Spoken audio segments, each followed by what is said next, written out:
Hey guys, I'm Seth with Elemental Bottles, and I'm here to show you our new and improved lids on our 14-ounce bottle.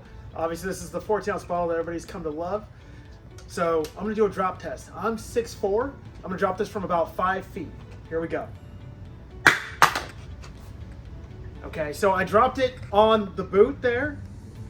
Nothing here, but before I bring it up close to show you, I'm gonna turn it upside down and we're gonna drop it on the lid, the thing that we improved. Okay, so as you can see here, there's nothing but some dirt and maybe a few scratches. The bottle is still leak-proof, has not shattered, and then I can still drink from here. So these are our new and improved lids.